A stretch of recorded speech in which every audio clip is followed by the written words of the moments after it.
ఇవాళ తెలంగాణ రాష్ట్ర ప్రభుత్వం వాళ్ళు ఎన్నికైన తర్వాత మొదటిసారి పెట్టినటువంటి బడ్జెట్ని వినడం జరిగింది. ఇప్పటివరకు జనరల్గా ఓట్ ఆన్ అకౌంట్ బడ్జెట్లో పూర్తి స్థాయి కేటాయింపులు ఉండకపోయినప్పటికీ కొత్త ప్రభుత్వం కాబట్టి సంపూర్ణంగా వారి యొక్క విధి విధానాలను రేపు ఫ్యూచర్లో రాష్ట్రంలో ఈ వచ్చే 5 సంవత్సరాల కోసం మరి ఎటువంటి కార్యాచరణ చేపడతారు, ఈ ప్రభుత్వం యొక్క ఓవరాల్ దృక్పథం ఏంటి అని తెలిసేటటువంటి బడ్జెట్ కాబట్టి మేము చాలా ఆశించినాం.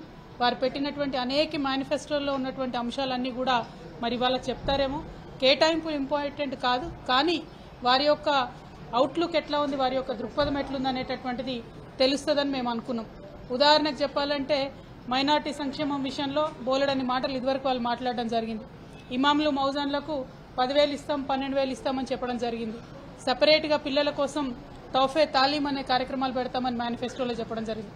కానీ వాళ్ళ మొత్తం మైనార్టీ సంక్షేమం కేవలం ఒక పారాగ్రాఫ్లో క్లోజ్ చేసేసి 2,000 కోట్ల రూపాయలు ఇస్తున్నామని చెప్పడం జరిగింది.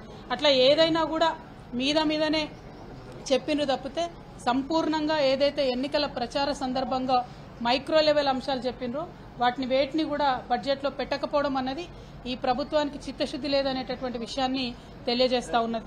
అదేవిధంగా ఈ పేర్లు మారుస్తాం, ఆ చిహ్నాలు మారుస్తాం అనే అంశాలకు ఇచ్చినటువంటి ప్రాధాన్యత, మరి ఇదివరకు చేసినటువంటి వాగ్దానాలు వాటికి సంబంధించినటువంటి కేటాయింపులపై పెట్టకపోవడం అన్నటువంటిది శోచనీయంగా మేము భావిస్తా ఉన్నాం. ఓవరాల్గా ఈ రాష్ట్రంలో కొత్తగా ఏర్పడినటువంటి ప్రభుత్వం పాత పేర్లను మార్చి కొత్త పేర్లను పెడతామంటున్నారు తప్పితే ప్రగతి యొక్క గేర్లు మార్చేటటువంటి విధానాన్ని వాళ్ళు ఎన్నుకోలేదు. అంటే it is just a name changing government, not a game changing government అని ఈ బడ్జెట్ చూస్తుంటే అర్థమవుతా ఉన్నది. ప్రధానంగా మహిళలకు, అదేవిధంగా యువతీ యువకులకు షాదీ ముబారక్ పేరు మీద ఇదివరకు ₹1,00,000 కేసీఆర్ గారు ప్రభుత్వం ఇస్తే మేము అధికారంలోకి రాగానే ₹1,00,000 ఒక తులం బంగారం ఇస్తామని చెప్పినారు. అది ఆన్ గోయింగ్ ప్రోగ్రామ్.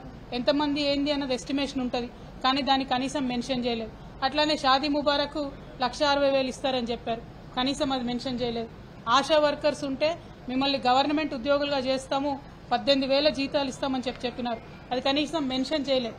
కేటాయింపు చేయకపోయినా ఒక ప్రభుత్వం యొక్క కమిట్మెంట్ ను, చిత్తశుద్ధిని చెప్పేటటువంటి ఒక డాక్యుమెంట్ గా బడ్జెట్ ని చూస్తాం. కాబట్టి మరి ఆ యొక్క ఈ బడ్జెట్ డాక్యుమెంట్ లో ప్రభుత్వం యొక్క ఆ కమిట్మెంట్ లోపించిందని చెప్పి నేను భావిస్తా ఉన్నాను.